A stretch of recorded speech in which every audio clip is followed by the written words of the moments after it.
top 3 favorite trilogies.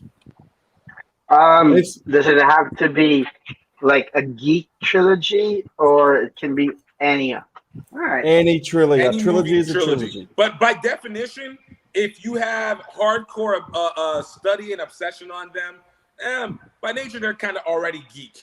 All right. So go, right, JP. What is it then? first? You go. You go All right. first. All right, top 3. Not necessarily in order, would be Godfather, the Mad Max trilogy, and it's my third. I am torn between the original Star Wars trilogy or Lord of the Rings. All right. Top 3. So wait, so it's what is it again? It's the Godfather trilogy. Godfather? Mad Max. Mad Max. It's legit. And damn, I can't. Lord of the Rings or Star Wars. People lambast the third Godfather so badly, but I remember when I watched it, I was like, this isn't that bad. Like, it doesn't have the spirit.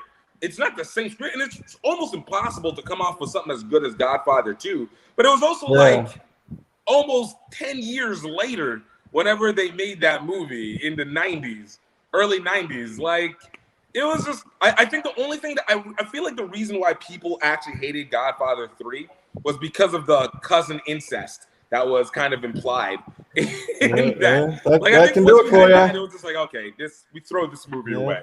But people can handle. Well, people can handle the mother-daughter whore, but the incest thing. Not the incest, you're right. Not cousin incest. People won't buy that. But I mean, I guess the thing is getting to the Godfather trilogy. I mean, that's an interesting one, because it seems to me that you look at trilogies people really rate, and if the last one tanks, there's no forgiveness almost. Like the middle one can fluctuate a little. I mean, the first one, let's get it. The first one is usually good. There wouldn't be more made afterwards on most occasions, unless the first one's good. But if the second one goes, but it comes back up again, like you've kind of stuck the landing, right? You kind of, all is forgiven. Leave them with a bang. Right. But if you don't kind of get that last bit right, and I think it ruins that's why, it can really blow. I think that's why Godfather may not get the respect it deserves as a trilogy. I mean, no one doubts the first two are masterpieces. But good on you for sticking that one in there, JP. And what was the other ones you got? Mad Max. Mad Max. Oh, Mad Max. The Road Warrior. Mad Max. Your favorite Aussie, huh? I'm surprised you didn't have your favorite Aussie in your list, Mel Gibson. He should have been Well, let's not go there. Let's not go there. Let's stick to the thing, because Mel Gibson's probably the one person you can honestly say is not an Aussie. In that he was 12 when he came to Australia and he left when he was about 22. That's where he broke into films through Mad Max. But he had to actively remove his accent, Yeah, he got rid of his accent. I think by the time he got to Lethal Weapon, it was pretty much gone. And he's never come back. He's gone all crazy and anti-Semitic, so he can stay in America. But I would, to add to the Mad Max thing, Mad Max Fury Road is the world's most perfect movie.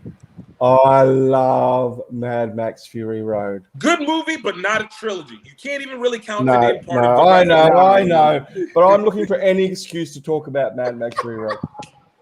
Because it is the most perfect movie. But the last one, Star Wars versus Lord of the Rings. I guess the question comes down with Star Wars is, did Star Wars stick the landing with the Return of the Jedi? So I think it did. Go ahead, JP. I think it did. So I'm going to go with Star Wars now. Yeah, right. So I'm going to say this. I think that the hardest part that Return of the Jedi had was that The Empire Strikes Back is such a perfect movie. It is such a perfect movie. It is so difficult to be able to top that movie. And so whenever you came back again and you're doing another Death Star and you're hitting another what do you call it? Like it's another almost felt like it was a repeat of elements of the first and second kind of mixed together. And then how people feel about the Ewoks, though, I guess because it is in my generation, I have no ill will against Ewoks. I've never understood the anger since they're basically savage creatures that eat people, you know? Like, I never understood the vitriol against them. But I think, again, it's one of those, it differs so much versus a X-Men Last Stand or a Spider-Man 3 or the Dark Knight Returns. Like, it's so different in terms of that I can't take it away from anything but saying it stuck the landing. But at the same time, Return of the King actually suffered the same one. You know what I realized? The best trilogies, number 2 is always the best movie out of the bunch. Yep. I agree. There's definitely an argument for that. Can I get to the Ewok thing? Because I have a theory with the Ewok thing. Yeah, because right? you would have been in the generation where the Ewoks were loathed. Oh yeah, as I said, I was 12 years old, 13 years old, waiting for that movie to come out. I thought you were in college. No, not that old. I'm not old, Krusty. I was in my prime. But when I watched the movie afresh, in that last quarter, right, you've basically got 2 things going on, right? Mm-hmm. 2.5. You've basically got Luke Skywalker up there doing his whole thing with Darth Vader, right? Right. Mm-hmm. And then you've got the Ewoks and Han Solo and Leia and everyone else down there. And if you watch it, the Luke Skywalker stuff is actually really good. Like, in terms of bringing that trilogy to a climax, that main story, which is the coming of age, but the full fruition of Skywalker, it's perfect, right? It's really, really good. But as in terms of what happens to the other characters, it suffered a little bit of the WandaVision Winter Soldier. The B plots, the subplots didn't get paid off well. And if you watch what happens on that little Ewok planet, Endor, they're just running around. Like, all Han Solo of them are just running around, wasting time, like playing games. There's no coming together of the character. There's no coming that, you know, the Leia Han Solo thing kind of gets resolved earlier. They're just kind of wasting time while the big stuff's happening out in space. Instead of, ideally, what you want is you want all those subplots kind of converging on one big thing. Right. And it wasn't. They're just running around in circles on Endor, waiting for Luke to decide what he's going to do. Yes, there's a purpose there, like, because, you know, the Emperor says, "Now I'm going to kill your friends. Look, they're down there. I'm going to kill them."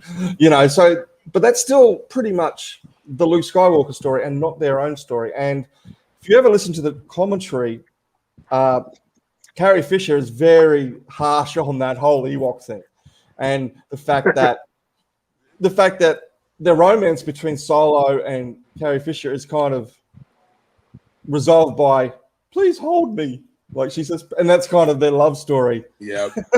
And she kind of says, "I liked it better when we were fighting."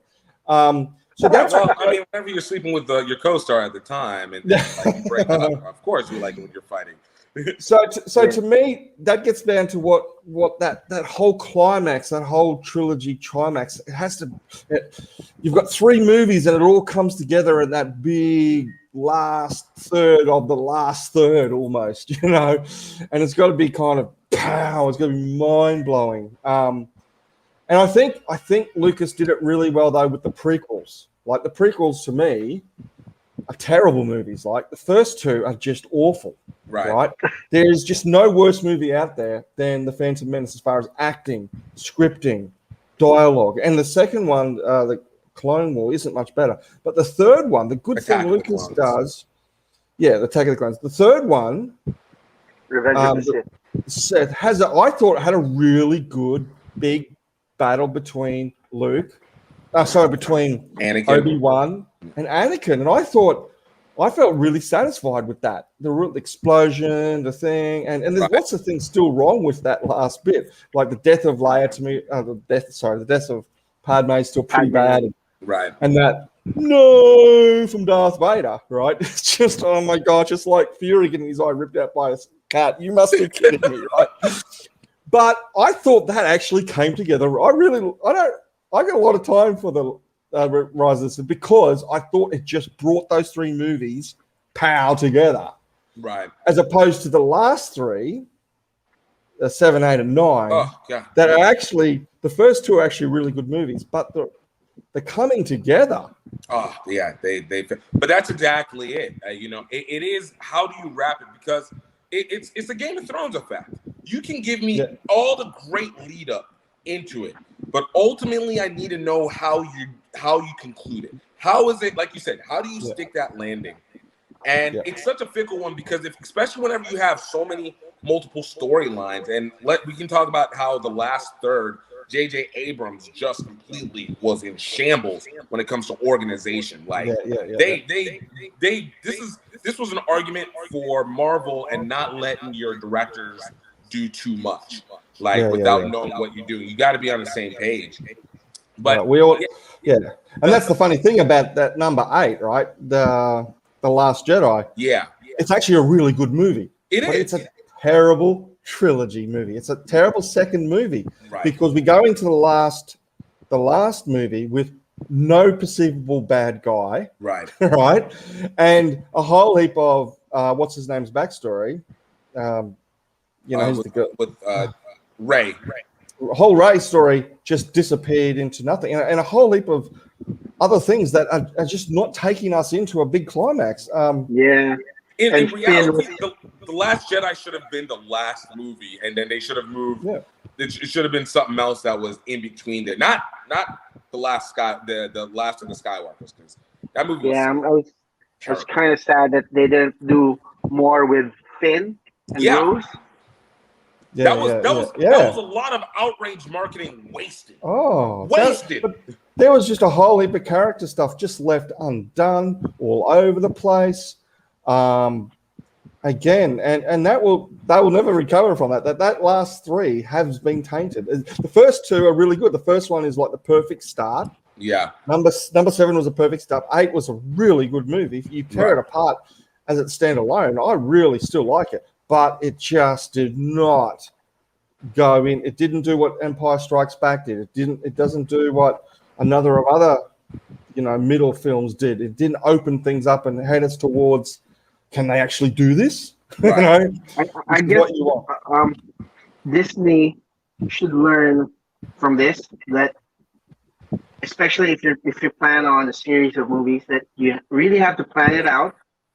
Yeah. Have your directors look at your vision with the writers, and everybody should just be, like Gift said, on the same page. Otherwise, it's going to be messy, and people are taking stuff from here and there, and people deciding this and that, and it gets, the story just gets messy. Yeah. Right. But what's funny though is what's going to end up happening. This is the power of Disney Plus. And we already saw it whenever they did their lineup. They're about to retcon the hell out of that last series with shows. Yeah. And that's what's going to end up saving it. Because they've seen the test with Marvel. I know they already were planning on doing it anyways. But it's the catch-22 because it's like you really ruined an ability, like we said, to flash out stories that probably needed to be more told than others. Like the Rey story should have been far more beeline than the Finn story because of the fact of where Finn came out of as a stormtrooper, and now it created this whole element of like, oh, the stormtroopers aren't the clones anymore; they're stolen kids, and now we can break away and develop on that. Well, Finn's nemesis was the big Captain girl, Captain Phasma. Yeah. They killed her. They killed her. That was supposed to be like, go you too. Take that's. Yeah, I was hoping like a real fight. Didn't she basically just kind of like get knocked off the edge or something like that? I think she slipped down. The stairs on a piece of Lego or something and cracked her head. It would have been nice to see Finn with a lightsaber. Oh, completely holding it consistently, like fighting with it. Yeah. And then maybe Captain Phasma had that staff. Maybe it could have been like a Beskar staff, like Right. in The Mandalorian. Right. That would have been an interesting thing to see, like a fight with a non-regular Force user with the lightsaber and that Captain Phasma with a Beskar staff. But see, now it's part. Now that's part of the, as you were saying. Now this is where we get into these cinematic universes where things can be retrieved and saved. Right. And the reason I haven't got in my, I don't know what your top three yet is, but the reason I don't put any Marvel top trilogy in there, like Thor's got 3, Captain America's got 3, is because there's so much other influence into those movies. I agree. Other than they're not the self-contained. It's not a self-contained world. It's a trilogy in the sense of we are talking about a singular character, but it's not a trilogy in the sense of it's just a story. Let's remind our friends to please click on the subscribe button and hit that notification bell so you know when we have new videos out. Subscribe. Subscribe or die.